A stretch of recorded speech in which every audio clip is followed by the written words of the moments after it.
Hello and welcome to Pompously Political.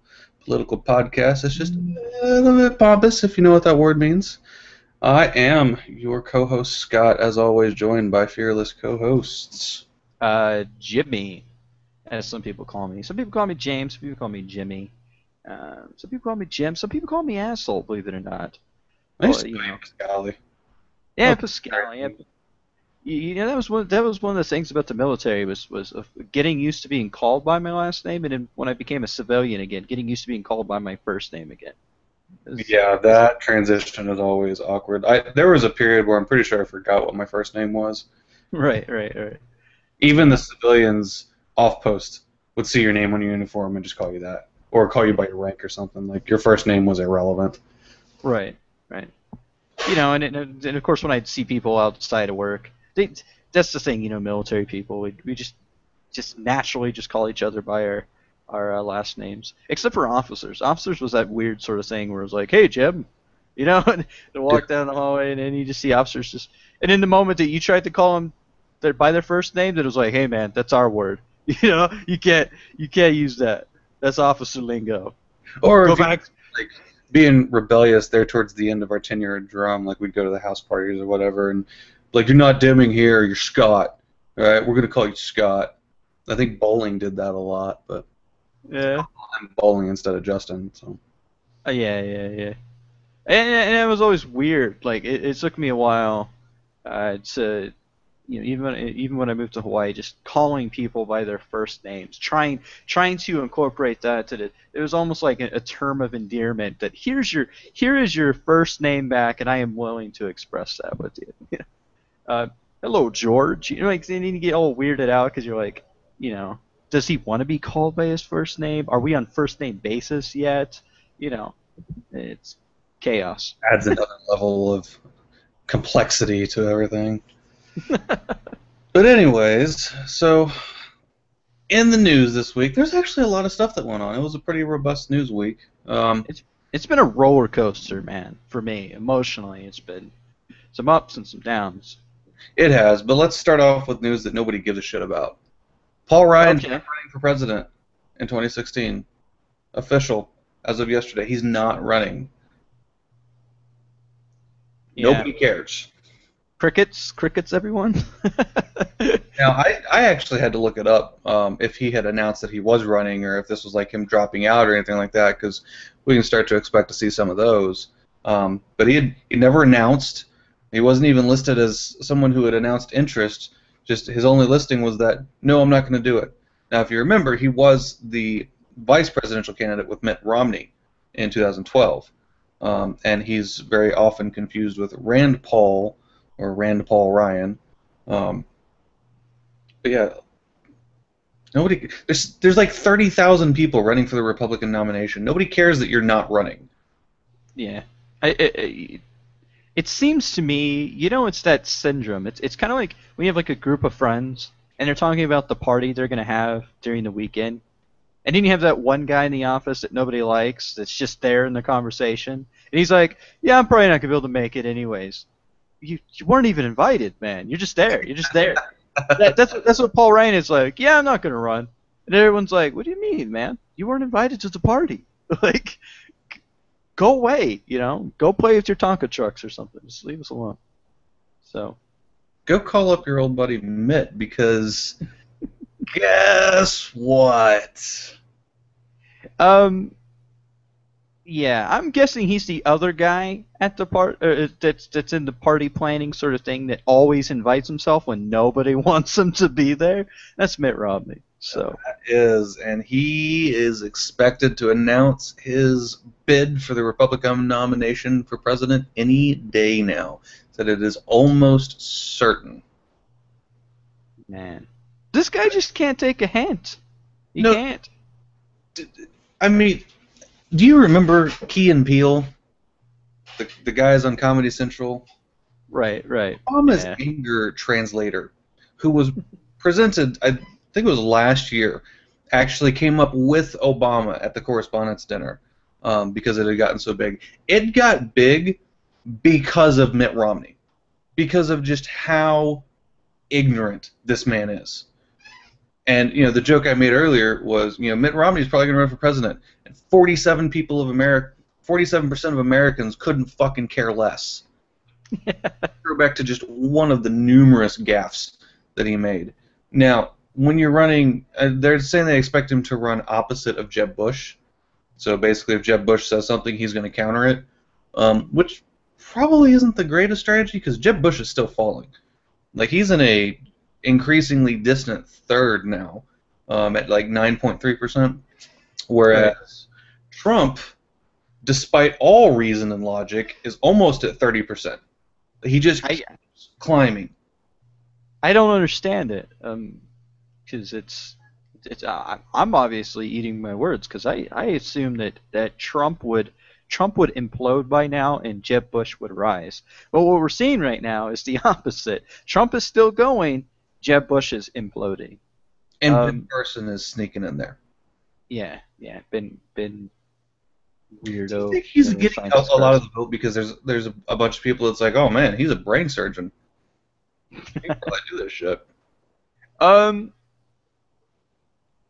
Yes and no. I think that Ben Carson is okay. If you were to look credential for credential, Trump versus Ben Carson looks more credentialed than Trump, obviously. So the anti-Trump for the GOP nomination right now is Ben Carson. So that's why he's getting the playtime. But I still think I'm still holding to this theory that the way the Republican nomination goes is you see people come up, oh, this person's rising in the polls, and then they crash. It's always the person that stays consistent, polling at mediocre, lukewarm, like Mitt Romney was. I think he was polling at like 23% or something throughout his history last election, which eventually got him the nomination because he wasn't saying half the crazy shit that everybody else was saying. I still think Trump is still going to take a dive eventually. He is his numbers aren't as great as they used to be, but he's still hanging in there. So I have to kind of give that to him a little bit. I don't know what you're doing. Who is he employing? With 17 people already announced, how is Mitt Romney going to impact this? How is he going to stand out from this crowd? He's not. That's the thing that's what made Mitt Romney appealing in the last election, was that Mitt Romney was not the standout politician. He's the wallpaper politician. He's the one that you can put in there that you know will stay in line with your ideals, but he's not going to be flamboyant about it. That's the thing that made Mitt Romney appealing the last election for the GOP, was that he's the missionary position of politicians. Okay, he's just there, vanilla, it's done and over with. For better or worse, I don't think if he decides to enter in this race, I don't see him. I mean, he could counteract the crazy. Maybe that's a possibility. That everybody else is so crazy and Mitt Romney is somewhat sane, I guess. Like, he comes across sane, that he might be able to make an impact there. He might be what Jeb Bush was trying to be, which he's maybe only because he's Mormon and not Christian. So he's not going to get up and say stupid things like what Jindal and Huckabee and Cruz are doing right now. He's not going to. Well, he's not going to discriminate against or isolate entire groups, demographic groups of the population based on religion. He's still going to do that, like the 47% comment, because he's just dumb. But he's not going to do it based on religion. Huckabee's also Mormon. That's another thing. Really? Huckabee's a Mormon. Back when, let's see here, who's this people? Who's that guy? That he was like a senator or something from Utah. I want to say Huntsman. Kashish? No, it was last election cycle. I think it was Huntsman something. Not John Huntsman. Maybe John Huntsman? It might be. But anyways, there's 3 Mormons running for the GOP ticket. And it was Mike Huckabee was running, Mitt Romney was running, and I think it was John Huntsman. Yeah. A lot of people don't realize that. He comes across as very evangelical, but he's a Mormon. Hmm. Yeah. Crazy. So, yeah, I don't think Romney has a chance. I think he's going to waste his money. Um, He has a so, lot to waste. yeah, sadly. I agree with that. So Trump's still progressing despite all logical reasoning. Carson's coming out. Then Fiorina kind of had her moment in the sun after that election, but she's fallen off pretty hard. She peaked up to about. Let me see if I can find her in here. Wait, nope, Would nope, you? nope. I'm talking about Walker. That's who the orange is on here. He peaked at 12.6%, and right now he's at 5.5. So he is completely falling off. So Ben Carson and Trump are the only people in the past about a month, going on a month and a half, that have actually moved up. Everybody else has moved down. So you got Bobby Jindal and Lindsey Graham right now that are pulling at 0% across the board. Rick Santorum at 1%. Rick Perry at 1.3%. Rand Paul at 2.8%, along with Christie at 2.8%. Huckabee at 4%. Kasich at 4.5%. You can't even pronounce that guy's name right, and he's beating half the field. Well, what makes him what makes him somewhat viable is his comments about the gay wedding thing during the presidential debate, the GOP debate. He was the one that was like, you know what, I went to a gay wedding, and it was lovely. He was that guy. That was Kashish. So they kind of gave him a little bit of boost in the polls, but still not a marketable type person. You know what? I think the things that Trump has is he is marketable. Just not marketable in the sense that he's a good candidate. He's marketable in the sense that he has trademarks. Nobody has hair like Trump. Nobody has a name like Trump. Nobody has a personality like Trump. You know, Trump is like he's like the Nike brand. You already know what's associated with Nike. Just like you already know what's associated with Trump. You're like, rich, white asshole dude. That's Trump. You know what I mean? Like, he's going to say whatever's on his mind.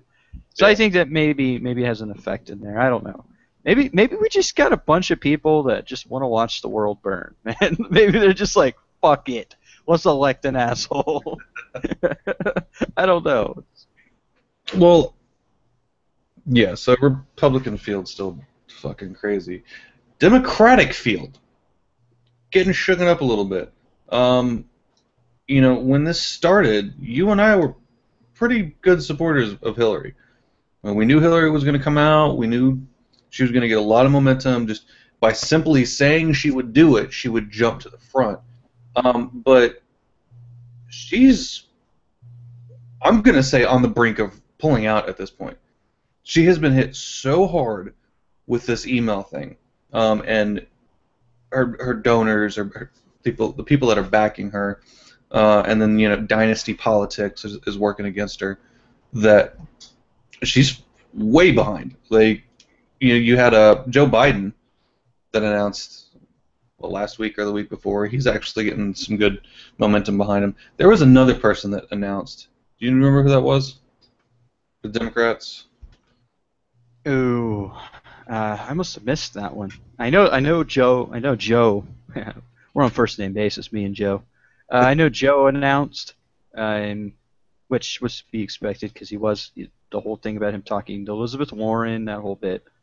Yeah, I don't know. Any? Do you have his name? Did you pull it up or? I'm trying to Google it right now. I know that Lincoln Chafee announced a long time ago, and nobody knows who Lincoln Chafee is. Because he's so quiet. The guy's like, the guy looks like just the nice guy on your block. The guy that will mow your lawn while you're away.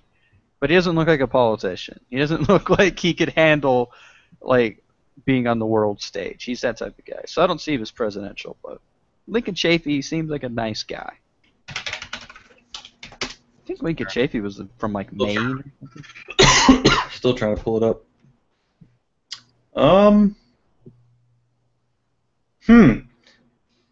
There's actually a good deal of them. Wow. Oh wait, okay. When There this was one.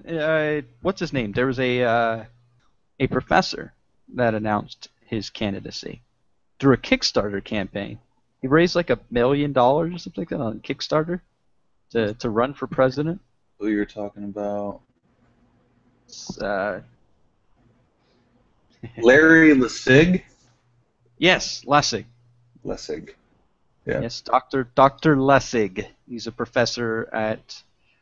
Oh man, I feel ignorant in this issue right now. We don't know about. See, that's Trump working for you. We know all about Trump and Trump this, Trump that, but then when it comes to Professor Dr. Lessig, we don't really have too much information. All right, so this stuff is grossly outdated because it still shows Clinton at a 47% over Sanders 22%, which I believe Sanders is polling above Clinton now. Sanders has taken the lead as far as polling. So according to this site, and I haven't, it's 2016.democratic/candidates.org. We're going to assume they're right for now because I don't have time to fact check them. Doug Schreffler. Okay. They had a career with the CIA and was a U.S. envoy with G4 classification. Okay, so he was a high-ranking government official. Jeff Boss, who's tagged as a whistleblower. That's pretty interesting. The write-up makes him seem a bit like a conspiracy theorist. So I don't know. Then Hillary Clinton, of course. Michael Steinberg. Ringing any bells? No. Andy Caffrey. Yeah. BBC World Historic Figure for anti-GMO activism. Oh, and Steinberg was an attorney, community leader, advocate for elderly and disabled. Harry Braun. That name sounds kind of familiar. Wasn't he one of the environmental global warming guys? Possibly. Yeah. The name does sound familiar, but at the same time, It just says he's a senior scientist. It's white noise almost. Yeah. Robbie Wells, former college football coach and 2012 presidential candidate, because that went well for him. Brad Winslow, an information manager. Willie Wilson. Sorry. That's Willie Wilson. Name. Willie Wilson, Chicago businessman, philanthropist, and recording artist. Okay. Rags Nice. American Success Story. Larry Lessig. Cody Robert Judy. Yeah. In his opinion, is the next great prophet of the Mormon Church. All right, well, we can dismiss him at this point. Jim Webb, former senator. We know about him. Morrison Boniface,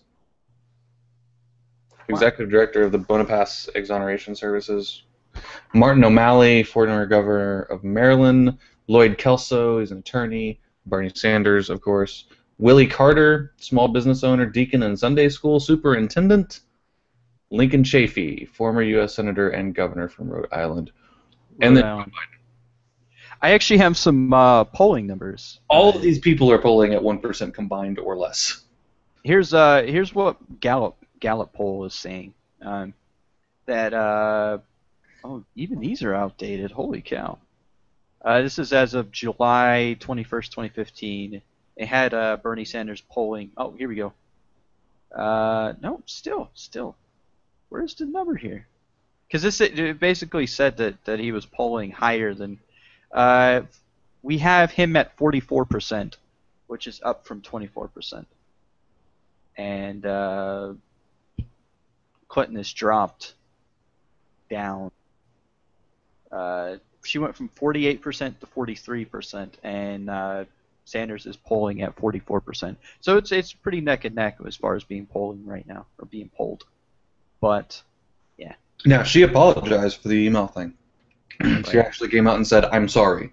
She has to. Like, you know what I mean? A little too late. Yeah.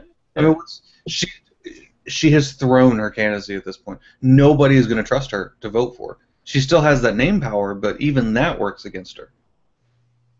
And it kind of makes you wonder because Republicans have been hitting at this email scandal so hard for so long that it's obviously it's eroded away her ability for the candidacy.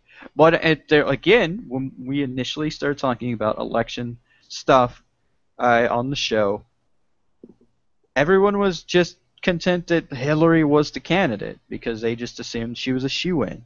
Um, so it kind of makes you wonder. She was the viable option. She was the option that scared Republicans the most, I think. So it kind of makes you wonder how much of this scandal is legitimate, how much of it is manufactured. Uh, when it all is said and done, I think that Hillary, she hurt herself by not just. She should have the moment that things came out. She should have been like, you know what, I dicked up. I had my own private server. You know what, it was what was allowed, and I fucked up. I'm sorry, American people. Trust me. But she was so wrapped up in everything about her being number one. I think that kind of backfired for her. Yeah, she should have said that on day one, but she sat on it. Um, but I guess kind of on the flip side, we talk about the, we'll say, meteorite success of Trump, where he's just burning red hot and he's just going to burn up. There's going to be nothing left. Right. What's to say Sanders isn't the exact same? You're absolutely right. And I've been saying that is that Hillary was the establishment candidate. She was the candidate that, and we just kind of were like, just accepted. And then you have this rise of Bernie Sanders, who the more pragmatic side of me was, okay, well, I would love for Sanders to get in there, but if he doesn't, Hillary. You know what I mean? And then now you have this rise of Sanders. He's pushing, he's polling these high numbers, he's getting large crowds out there. It's possible that he could supernova. The difference is the amount of rhetoric that he's backing up with actual policy. The candidates that you see supernova a lot of the time are candidates that are like Trump, like freaking what's his name, Herman Cain 999 guy, Sarah Palin. These candidates, they don't have policies to back their rhetoric. And so what happens is when they get into the discussion of the politics where they have to actually have some policy, they're gone. They have nothing. They have nothing there. Sanders, on the other hand, he has a record of working policies as a social democrat, and I mean he was for Vermont forever, and he's independent. So he's, as far as political affiliation, I feel that he could bring in the base that was all jazzed up and ready for a third-party option. Right. So, I guess moving on, why have the Democrats not been given a debate like the Republicans have been? Well, two reasons. Okay, remember who hosted that debate? Fox News did. Okay, and my immediate reaction for why they decided to do the GOP debate this early was because A, they assumed that Trump would make an asshole of himself, and so he'd bring in ratings. Obviously, he would bring in ratings. It was like one of the most watched GOP debates, presidential debates even, in the history of it because of Trump. But my assumption is that they assumed that he would just say something stupid, people would be turned off of him, fizzle out, and then start looking at the establishment candidates like Jeb Bush. It didn't work out in their favor. So my immediate reaction is they wanted to get that publicity out there. They wanted to get people involved in their side of the election. And I think that their strategy to tank Trump backfired. Democrats don't really have a cohesive plan. I mean, I guess MSNBC, they could go on there and have a debate, but I don't see that as a they don't have that Fox News base that the GOP has. Is there any news organization that could pull that off? The Democrats. Well, that's what I was saying. MSNBC could, but I don't think that they're going to. Yeah. Just because. Sorry, I missed what you said because I pulled up our Twitter and the first thing that popped up was who to follow, Dr. Rand Paul. No. Yeah, no, no. Yeah, we're gonna pass. We're gonna pass on you, Rand. No Um, thanks. yeah. I'm gonna mail that rejection letter to you now, Rand Paul. You'll get it in 3 to 4 business days. But yeah, MSNBC could potentially do it. The problem with it is when you start putting your candidates in the limelight this early, you run the risk of them novaing, I guess. I'll enunciate there. But then you also run the risk of like the email scandal. As soon as Hillary was like even thinking about running, even before she had officially announced and we knew that she was going to run, is when this email stuff started coming out. The thing is a candidate cannot survive being battered and punched and punched and punched and punched with a scandal this long without taking a significant hit in the polls. Um, yeah, I don't see the Democratic side doing that. Well said. Um, yeah. Well, that wraps up that. I don't really have anything else on that side of it. We could talk about what some of these candidates are doing that makes us want to scream, but we're not quite there yet. We'll do some world news before we come back. But in not world news, Jimmy, have you ever thought that maybe you were gray sexual? Well, 50 Shades of Grey sexual, maybe. Like some days I'm a little bit more opaque gray. Some days I'm a little bit more dark gray, stormy gray. I got a lot of different grays in there. You might have to specify what exactly a gray sexual means, sir, before I commit on that. So, in the flood of new types of gender identification, because everybody wants a fucking cookie and to feel special. I love cookies. Well, cookies are delicious, but that doesn't mean you get one just for whatever. That's why he showed I up. woke up today. Give me a cookie. That's why he showed up, Scott. I thought you were bringing cookies to this shindig. Damn it. Well, there was that thing with the 3D printer, but anyways, so we've started coming out with increasingly more complex and diverse titles. You know, we've had historically the big ones: lesbian, gay, transgender, bisexual, which all have gotten fairly prominent and are really starting to get fairly accepted across the board. And then we started having other ones come out. Queer has made its own as a identification. I don't really know what makes that one different from gay, but The whatever. sexually odd. I don't know. And in questioning, didn't you say the Q stood for questioning? Yeah, the other Q was questioning. There's also asexual, Right. which I don't know what that is. Those are people that don't want anything sexual. They're not attracted to men or women. So really, they just want to have sex with themselves. No sex at all. Asexual. Well, like no, because that's gray sexual. Well, no, According to this new term, gray sexual, it's you're okay with like making out and fondling and doing stuff like, but no sex. Like you're just not in Right. sex. Right, and an asexual doesn't even want to do that. An asexual doesn't want anything to do with anything that could be remotely sexual. So gray sexual, from what I understood from the article, is they're like an offshoot of the asexual. They're like, you guys have your own club. We just want to be cuddlers, and so are our own people. I don't know. Now, isn't there also a like non-sex or nin-sexual or something, insexual or something like that? There's pansexual, which Pansexual. That's what I'm thinking of. pansexual, which for the longest time I was like pan, like the fucking half goat, half man with the flute, like that's what you're into. I'm really offending people, and I do apologize. But like pandemic. That's a terrible way to put this, but pandemic, widespread. So they're not. From what I understand, pansexual is not exclusive to just one gender or. Definition: pansexuals have the capability of attraction to others regardless of their gender identity or biological sex. A pansexual could be open to someone who is male, female, transgender, intersex, or agender, genderqueer. Right, which Miley Cyrus came out as a pansexual. Okay. Now there's also polysexual. Ah, I only like people named Polly. So pan means all, while poly means many. So there are some similar overlaps. A polysexual may be attracted to some gender variant people, but not have the capability or desire to be with some others. So pansexual is like, I'll screw whatever.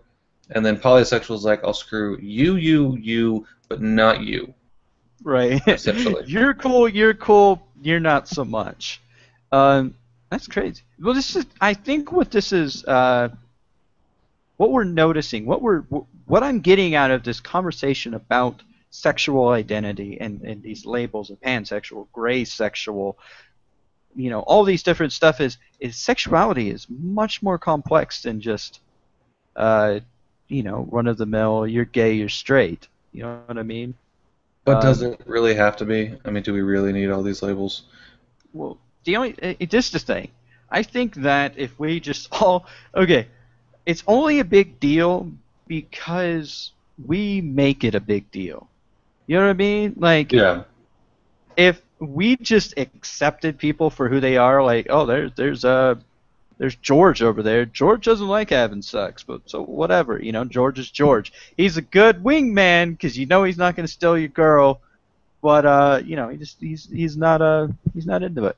And then you got Shirley over here. Shirley is a pansexual, so don't ever take her out because, you know, She'll still everybody. yeah, I see it. The pansexuals are marching at my door right now, ready to kick it in. But would they be able to march, or would they just be like all screwing themselves? Like, this is so much fun! There's so many varieties here. Wow. Yeah. Terrible, Scott. I'm Terrible. sure I've offended a Yeah. vast majority here. Charles Barkley says that's terrible. Terrible. Oh, man. But no, yeah, you're right. We're making this too complex. We're making more out of this than what it needs to be. You don't want to have sex with people. Whoop-de-fucking-do. Enjoy your 15 minutes of fame, and then let's get back to some real issues. It's kind of we as a species like to identify ourselves in a way that makes our individual self feel special. So the moment that something becomes normal, like, right now, gay and lesbian and even transgender to a certain extent has become normal. It's normalized. So now you have to find your way out of that category in a way to feel special or get that special designation again. I'm not saying that that's not how you feel. You may be asexual in nature. I'm just saying that now that's why you see these people identifying this way, is that we're a whole nother category. It's kind of like you know, I don't know. There was an article that kind of covered kind of a herd theory like that, where you want enough individuality to stand out from the crowd, but you don't want so much individuality that it separates you from the crowd. So you want to stand out but still be a part of society. You just want to have your own special thing, is really what it breaks down to. Right. Which I mean, what level is it going to go to? Am I going to be a Jimmy sexual, a James sexual? Are you going to be a Scott sexual? Like, the only thing I'm attracted to is what James is attracted to. Like, I think of myself in third person all of a sudden. Like, Or you're only attracted to people named James. that would be weird because my wife's name is Pam. That'd be an awkward conversation. Like, I'm only attracted to people named James. She's like, well, what does that mean for me? And I'm like, well, change your name.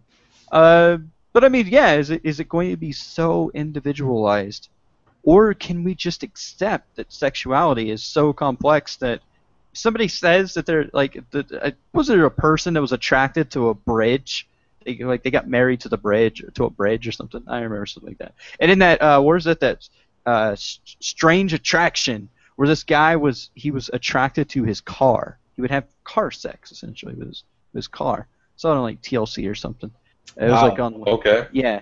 So I mean, if we just accept, like, okay, that dude loves his car that much, like, and we don't make a big deal about it, if we just accept it, like, eventually, I mean, kind of makes you wonder, where do we draw the line? Do we let this guy marry his car? Sure, marry your car, marry the bridge, marry whoever you want to marry, because that's the way that we should be. But I No, mean, because if you let somebody marry their car, then they're going to go for death benefits on the car. So they collect insurance and their $250,000 life policy on their $3,000 car that they're so in love with. I mean, come on, even I would do that shit. but you I'm can't gonna like, marry my car and I'm gonna total that motherfucker in 2 days because there's a yeah. $500,000 life insurance policy on that motherfucker. Well, there's okay. So what I'm getting at is essentially the famous slippery slope argument that you hear all the time, Yeah, Scott, of if we allow gay marriage to take place, then essentially that well then what about the people that are into bestiality? Are we going to allow them to marry their animals? Uh, Stuff like that. Car guy, are we going to allow car guy to marry his car? And maybe there's got to be some sort of stipulation on there, like yeah, go ahead, you can have car sex. I don't care if you bestiality. The thing about it is your car's not consenting. Your car's an inanimate object. An animal, on the other hand, is semi-sentient. It knows when you come home. It knows when you put its bowl of food out. I don't think it's quite to the level of I exist like mankind, or enough to go, okay, yeah, I like it when my owner licks my balls. You know what I mean? Or everybody's so I mean, like, can an animal really give consent in a situation like that's the difference that I think when you have two consenting sentient adult people, um, you know. So maybe I polygamy should just be okay. cringed so hard when you said that about when my owner licks my balls. Just like, oh, all you that's so all you think about is disgusting. have you heard the Bob Saget song about my dog licked my No. balls? My dog licked my balls. He's like he's lonely and he puts peanut butter on his balls and his dog licked his balls. Uh, Wow. Okay. So, yeah. anyways, we're making a huge deal out of this, and then we move into things like kind of what you're getting into with gay rights, and we have things like Kim Davis, which happened. We're not going to talk about her yet, Right. but all of this is going on, and we are guilty of it. We're going to devote all this time to it.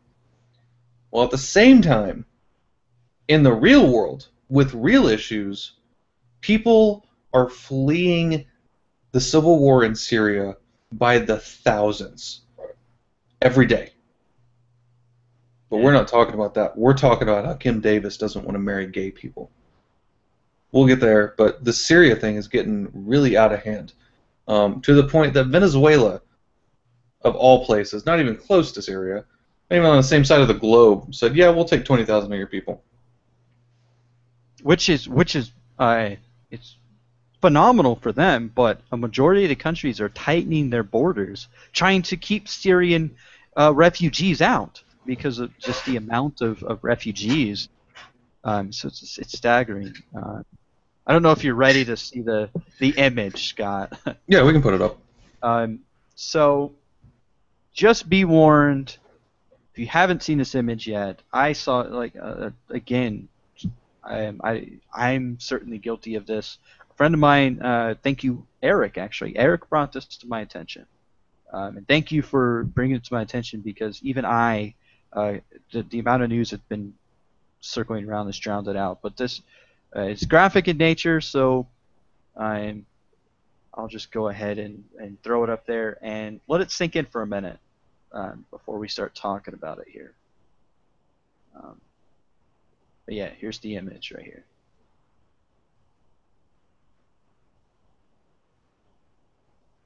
So, yeah, your thoughts, Scott, before I. I don't even know, man. That's It's heavy hitting because it's you just see a child there is what you see. You don't see a Syrian child. You don't see an American child. You don't see you don't see a nationality there. You don't even really see race or anything. You don't see him talking about his what he thinks about gay marriage. You just see a child, and that child's life is gone. And yeah, I'm already I'm already starting to tear up, man. But because it affected me so bad. Like I'm not even a parent, but the fact that like someday I want to be a parent, and any person that you know, it has humanity. How could you not look at that image and see uh, something tragic there? It's heartbreaking, and you know, a friend of mine put it in perspective of like, look at how much publicity Cecil the Lion got, which like we even talked about Cecil the Lion. Cecil the Lion, about how this great famed lion uh, was killed. Yeah, that's tragic when an animal that didn't really deserve to die gets killed. But this is a human being. This is a child. This is somebody that could have contributed to our society, and it's and now like what was this kid's crime? That his parents wanted to get him away from the violence that's taking place in Syria right now. He didn't choose to be born in Syria. Uh, it's yeah, I'm kind of going off on it a little bit, but I thought of my son, Donovan, yeah, when he was that small. The shoes and the pants that were the same size. Like he was, I swear he's wore that outfit. It just that should really hit home to kind of show you what real issues are in the world and how we're spending so little time. And I'll say it again, we're guilty because we've got about a 5-minute discussion on this, which we're almost through, and then we're going to spend 20 minutes on Kim Davis talking about American issues because this isn't an American issue. We don't have this stuff going on here. People aren't fleeing the country by the thousands because we're on in a vicious civil war. It's kind of, and I really hate to use this word, but it's American chauvinism. Well, it's not an American kid, so we don't fucking care. We're very American centric. Yeah. We have the tendency to think that we're the only people in the world that matter. We're the only important ones because we're so superior to everybody else. Which, if you go back to that Jeff Daniels rant off of the TV show that he did about, realistically, we're not the top in anything. We are shit when it comes to the rest of the world, but we still have this mentality that we're so fucking superior in our ways because we have freedom. 197 countries in the world have freedom. Doesn't make us fucking special just because we were the first one to do it, because we are fucking that shit up. Yeah.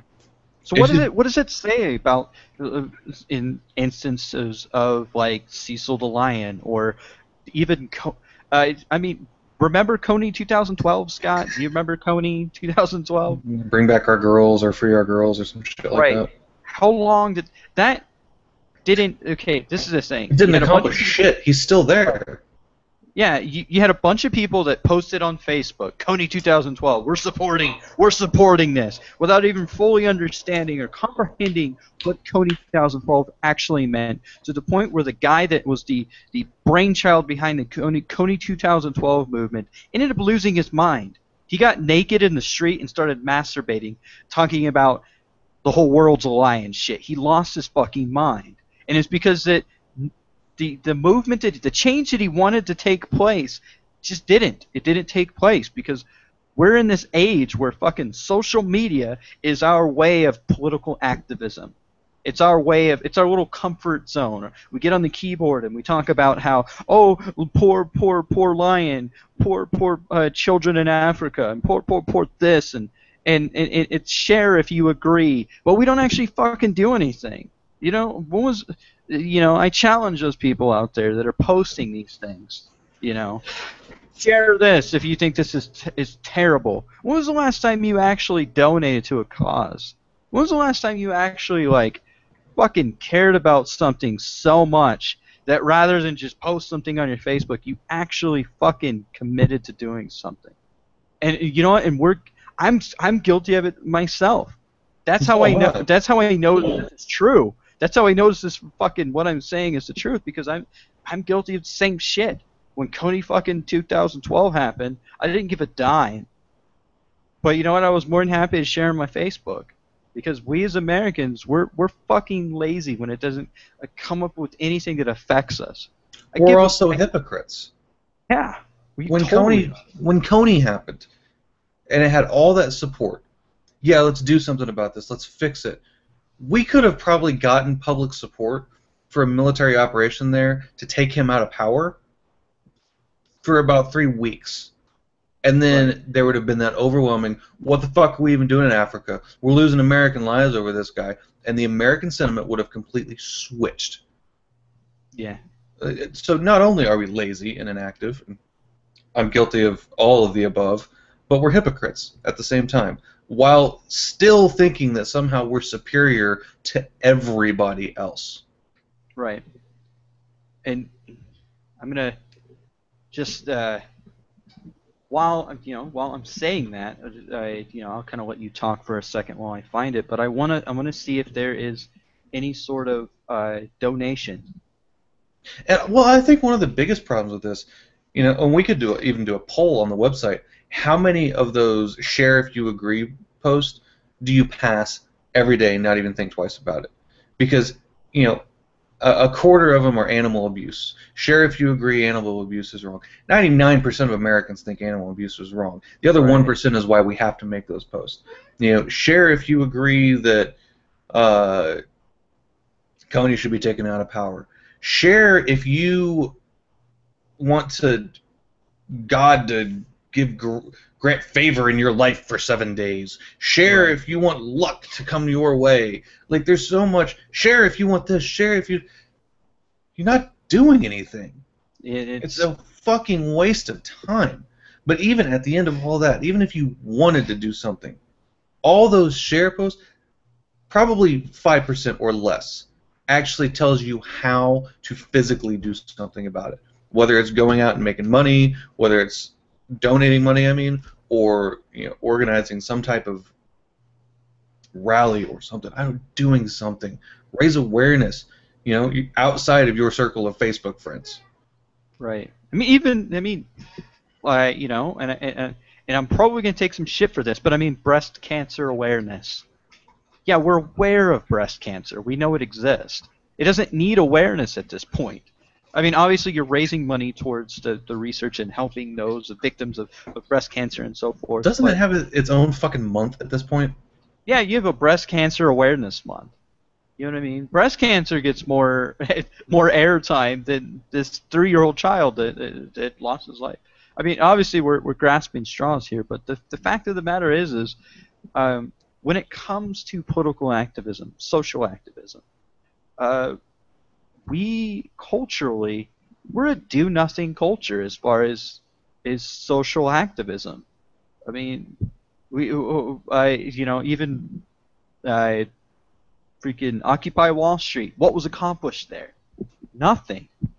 Nothing was accomplished there. Oh, we got it to be in the conversation in the political arena. Okay, you got it in the conversation. Good. Yay. Let's talk about what happened once it was in the conversation. You got it into the political conversation by a bunch of people who are backed by the people who you're speaking against. So when those people in the conversation that were having that conversation that mattered, i.e. politicians, said, we should talk about this 1% thing, the people in that 1% said, nah, no, you shouldn't, because I'm not going to give you any more money. And they went, you know what? I don't know what this Occupy shit is about anyways. Moving on to Iran. Yeah. Here's another thing. There's a politician that was in Australia. I'm not going to say his name because I don't want to give him that much airtime because it's fucking infuriating. But this shit gets on my nerves. He said that his this 3-year-old child that lost his life was not a real refugee. His family just was trying to escape Syria to get better dental coverage. Like, are you fucking kidding me? Are you fucking that stupid, that arrogant, that fucking full of yourself that you have a person here? Person A is in the worst military blight in our history right now, with the conflict in the Middle East, and you have ISIS, and you have the revolution going on in Syria that's been going on. Bashar al-Assad using chemical weapons on his own people. That's what you're living in, right? Person A is living in this, and person B over here, entitled asshole in fucking Australia, right? That doesn't think that this guy is legitimately a refugee because yeah, he wanted a lot of better things. He wanted a better life for his fucking kids. And if that doesn't give him refugee status, you know what you can do, sir? Here's what I want you to do. I want you to fucking get in the best yoga position you can and shove your head so far up your fucking rectum that you can fucking that you can I don't even know. Just fuck off. That's how angry I am. I can't even express the amount of anger that I had for something like that. And this is an Australian politician? He's it's a liberal politician in Australia. I mean, if you want to look him up, you can. I don't fucking feel like saying his name because he's not an American politician, so I'm not even going to give him the fucking airtime here. Proof that we don't even own political ignorance. Right. Anyways, that's a very sensitive subject, a very heated subject, that really shows how much perspective is lost in today's world and in today's Facebook activism. I mean, we really have, as an American, we have zero perspective on what's going on in the rest of the world. Before we move on to the topic that neither of us want to cover, let me just pull up, because I have here the information for the UNICEF website. So I'm just going to go ahead and screen share this so you can kind of see the stuff on here. But if you go to UNICEF, which they're always doing humanitarian stuff, and they have a section dedicated to helping displaced children in this conflict. It says 7.5 million children are affected by the brutal 4-year-old conflict in Syria. So I don't know. This kid right here, is she alive right now? That's the cynicism that I have. Is when you look at a child now, you're like, is that kid still alive? But here's, you can donate. I mean, fucking, it's idiot proof. You fill out the form, you put in your payment information, and bam, you donate.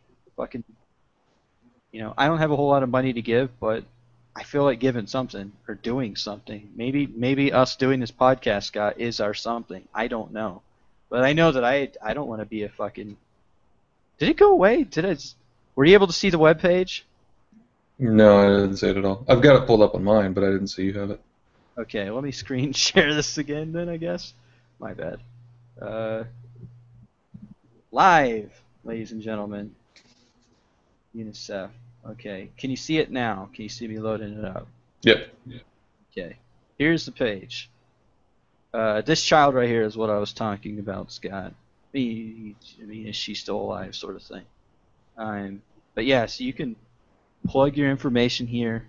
You can donate to helping specifically. UNICEF, again, has a lot of different humanitarian. I know they were doing stuff for Nepal when Nepal had their situation. Yeah, if we switch to mine, you've got the Syrian one up.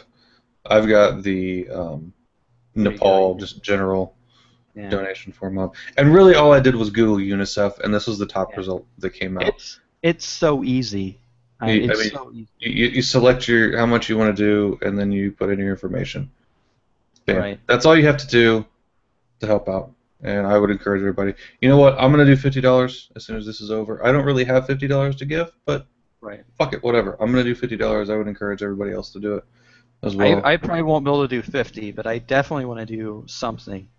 Just because, I mean, again, like Scott and I are affected by, just one picture. One picture can change your whole perspective. And again, you have countries that are turning away children just like that. That their families are risking their lives to cross sometimes deadly bodies of water that you can't fucking cross normally. You know what I mean? As far as on like a life raft or something, or a canoe, you can't really cross it with that.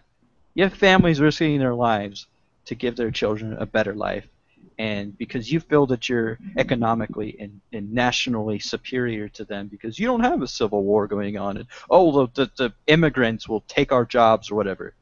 You know what, man? Fucking share. Share. God damn it, your parents fucking told you. You know, share your toys, man. That's where I'm at in my life. Fucking, if I had an immigrant show up at my house tomorrow, I would fucking put them up for at least a little bit. Share my shit. That's where I'm at. Fucking share it all.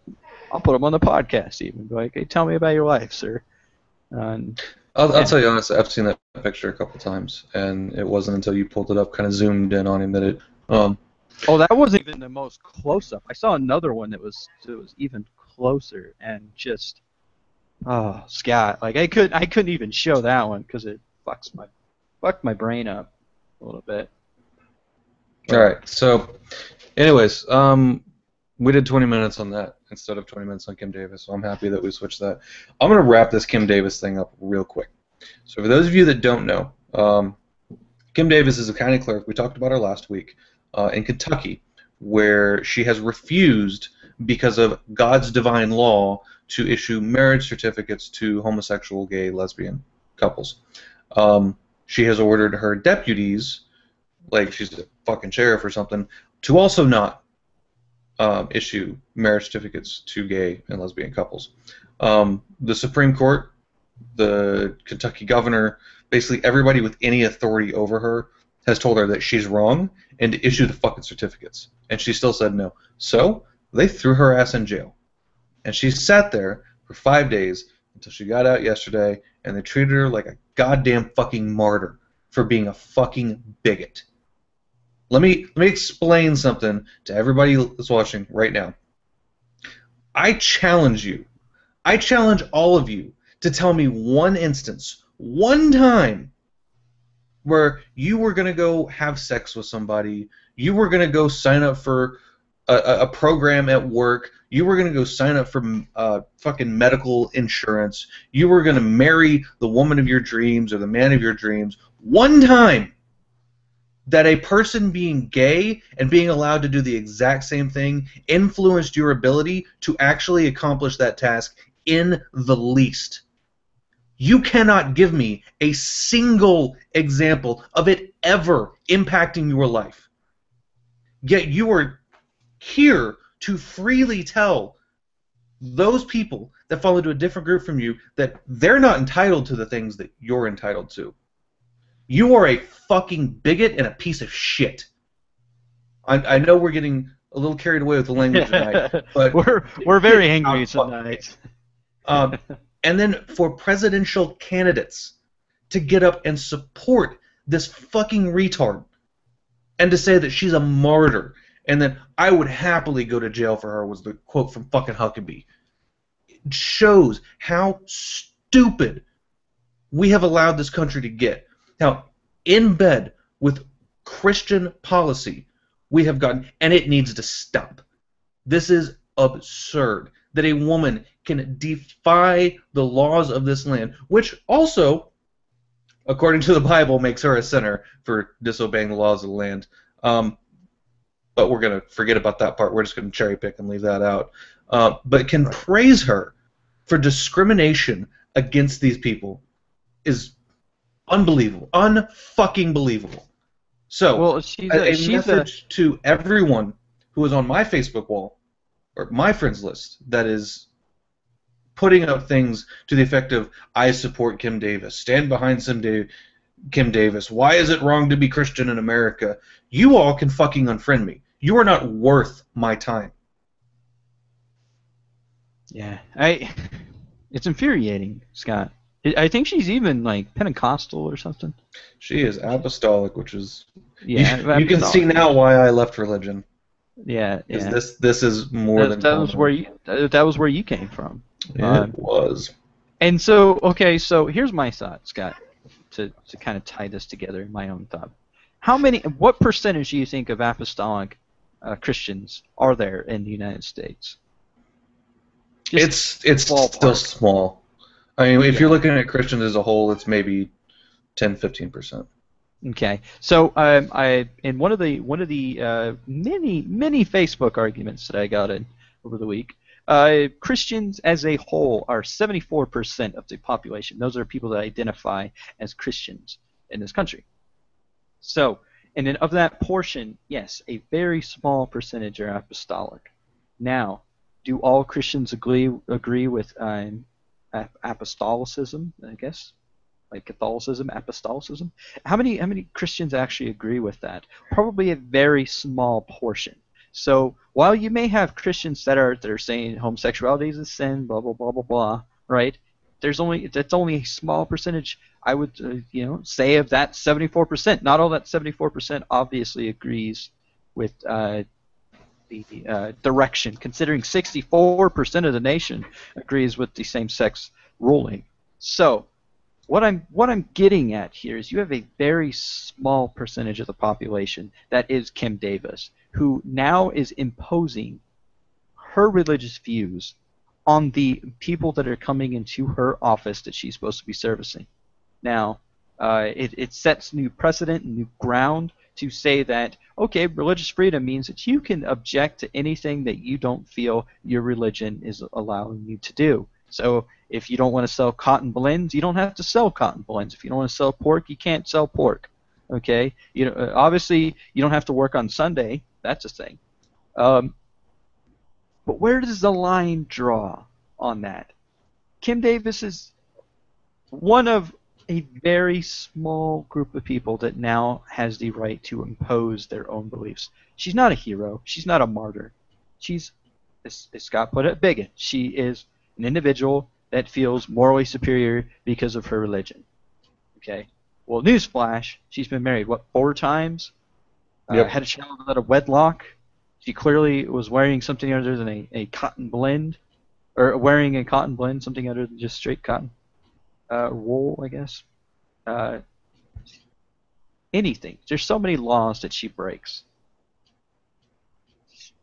I'm over it, man. I'm so over Kim Davis. Mike Huckabee can go fuck himself. There was a post I read earlier that really kind of summed this up about as good as it's going to get, and I'm trying to find it. Okay. Oh well. Pull it up. Just flag me when you've got it. I'll keep on ranting here, just for the hell of it. Clearly, Scott and I's emotions are running high because of the whole Syrian thing. So of course it spills over into our conversation about Kim Davis with our hatred and anger. The fact that we even have to give her the airtime, that we actually have to acknowledge her presence, when she refuses to acknowledge the basic court of law that she swore to uphold. What was the thing about the Constitution, Scott? You remember that? Somebody posted a thing that was, you place your hand on the Bible and swear to uphold the Constitution, not the other way around. Right. So, yeah. And it makes perfect sense. Okay, while you have these Christian beliefs, if the Supreme Court claims it is constitutional, as long as it is constitutional, you are to follow that law. Okay? She was even given the option. A lot of people don't realize that she could have avoided jail time if she allowed her deputy clerks to issue the marriage license. But she refused. She's like, no, I don't want them to do it. Which that was one of the options that her lawyer put out there. What about we have somebody else sign off on it, not Kim Davis? That was the solution, but Kim Davis said no. So she broke the law. She was in contempt of the court. She deserved to go to jail. She broke. What was one of the things about the law of the land? Okay, so somebody was trying to tell me that why should she be punished for following the laws of God? Okay, well, because she broke the laws of man. Okay, just because you have the laws of your God, which there's fucking billions of gods out there, right? Just because you followed the law of your God doesn't exempt you from following the law of the land. Okay, you may feel that your God is superior than the law of the land. Doesn't mean it is. You broke the law. But I think Scott has the video now. Or I don't have the one that I found originally. I have something very similar to it, and I'll explain the one I originally found here in a second. Cool. Oh, read that for a second. Amish DMV clerk. I won't let you register that devil machine. So, yeah. It's the exact same argument. Exact same argument. And then you have the guy behind her That's a Sikh, a Sheik. How you pronounce it? Yeah, The shake, Sikh. shake. Sheik, yeah. So he's got his own beliefs. Now, the one that I saw was basically a woman in Walmart as a man was going to check out with a box of condoms, and she said, "Well, I'm Catholic, so I'm not going to check out. You're going to have to go to another aisle, and don't go to aisle 9 because she's Muslim or Islamic or whatever, so she won't check out your ham that you're trying to Right. purchase. Like, so you're not going to be able to buy these things because they just don't agree that you should have them, which is fucking absurd." And you could absolutely see this in every other possible sense until we put it in gay marriage, and then somehow it's fucking different. It's not. Yeah. It's Yeah. the same thing. There is no other way around it, I guess. Here it is, ladies and gentlemen. It is discrimination. Okay? It is discrimination. The law said that it's constitutional for gay people to marry, okay, gay and lesbians to marry. What you're doing is discrimination, okay? There are things right now in motion that are coming into place to ensure that gay and lesbian members. I don't know why I'm pointing. I'm very pointy today, but yeah. Both, ow, Scott, ow, my eye. But That's what she said. that's what Kim Davis said in prison. But, so, anyways, I fucking lost my train of thought on that. But it's discrimination. Okay. There's measures right now that are trying to get gay and lesbian couples to be covered in the 1964 Civil Rights Act. So when that happens, yeah, Kim Davis, you're breaking the law. Fucking Memories Pizza person, you're breaking the law. Okay, you just are. Get over it. Read your Bible, pray about it, and follow the law. End of the story. And that is rant complete for me. As we're leaving, we're going to give you a humorous story to lighten this mood. Thank Arkansas recently passed a law that said that religious monuments are okay on the Capitol grounds. And they did this to preserve, it was either a cross or the Ten Commandments, I don't remember exactly. So, and they left it open to all religions, since you can't promote any religion. So based on that ruling, the Church of Satan has put in, has basically taken steps to put in a statue of the goat-headed icon, Baphomet, if that's how you pronounce it, in the Arkansas Capitol building. Because if it really is about religious freedom and depicting all religions equally, they can't tell them no. And if it's not, then they're going to have to strike the law down, because it obviously creates discrimination. So hopefully soon you'll be able to see the goat-headed icon Baphomet in the Arkansas Capitol building, and even more hopefully, shortly after that, they'll all be gone, because it's all fucking wrong. Right. Yeah, this is the same group that when a Christian denomination was trying to hand out Bibles at a school, or their local school, the Satanic Church stepped in and was going to hand out satanic coloring books. So their whole reason for doing this is not because they want you to have satanic literature. They're doing it to point out the ridiculousness of having any sort of religious in a publicly funded establishment, government, schools, so forth. Which goes to show, if you're baptizing again, I'm going to take this jab in there like old Rocky. Kaboosh! But if you're baptizing children on fucking school grounds during a school function, you're wrong. Okay? Yes, you are. You're wrong. Just the moment that you go, but Jimmy, just stop yourself and then insert the words that I'm going to tell you right then and there. You're wrong. That's the bottom line. Indeed. So. All right, ladies and gentlemen, we have gone well over time this week. We have gotten heated. We have gone blue, I think is what Jimmy calls it, with all the language and the feelings and the emotions. It's been a hell of a ride. This has been one of the more emotional episodes we have definitely done. But lots of good points covered. I really don't have anything else to say. Join us at polypompous.com. Tweet us at polypompous. Jimmy loves your tweets. He loves tweeting back at you. He'll tell you all about it. You got anything, Jim? I just want to say Okay. Again, I'm emotional because of the video or the picture, and I've seen videos and stuff too. But man, if you got kids, just fucking. You know what?